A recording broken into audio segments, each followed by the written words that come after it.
దశరథ మహారాజు గారి కొడుకే అయితే ఈ ఇంద్రజిత్ మరణించుగాక అని బాణప్రయోగం చేశాడు. అంటే ఆయన పరమధర్మాత్ముడు. వాలిని చెట్టుచాటు నుంచి కొట్టాడు కాదు, బాణం అసలు గుండెల మీద దిగింది, అదే సాక్ష్యం. వెనక నుంచి కొడితే గుండెల మీద ఎలా పడుతుంది? ఆయన వానరం, ఈయన చెట్టుచాటు నుంచి కొట్టినా ఈయన మనుష్యుడు. చెట్టుచాటు నుంచి మృగాల్ని కొట్టడం అనేటటువంటిది నరులకి ఉన్నటువంటి ధర్మమే తప్ప కాని ధర్మమేం కాదు. వాలే ఆ ప్రశ్న వేస్తే చచ్చిపోయే ముందు రామచంద్రమూర్తి జవాబులన్నీ చెప్పారు. కాబట్టి రాముడు ధర్మం తప్పలేదు. సత్యసంధస్య, రాముడు సుమంత్రుడితో అబద్ధమాడించాడన్నారు. కానీ తండ్రిని ధర్మమునందు నిలబెట్టాలంటే, తండ్రిని సత్యవాక్యమునందు నిలబెట్టాలంటే తాను వెళ్ళాలి. ఒక పెద్ద ధర్మాన్ని ఆవిష్కరించడానికి చిన్న అధర్మం చేసైనా ధర్మాన్ని నిలబెట్టాలి. అందుకు ఆయన ధర్మం తప్పలేదు.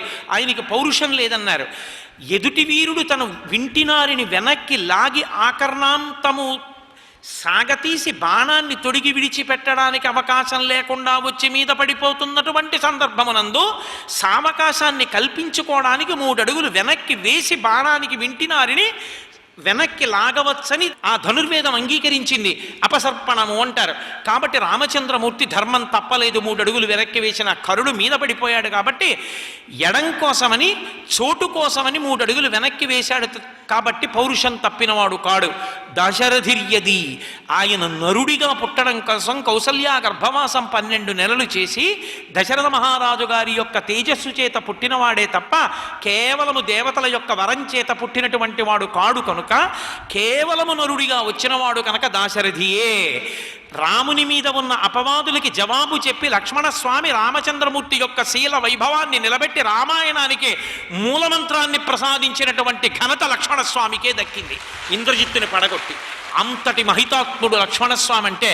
అన్నయ్య అంటే అంత ప్రేమాస్పదుడు, అంతటి భక్తి తత్పరుడు.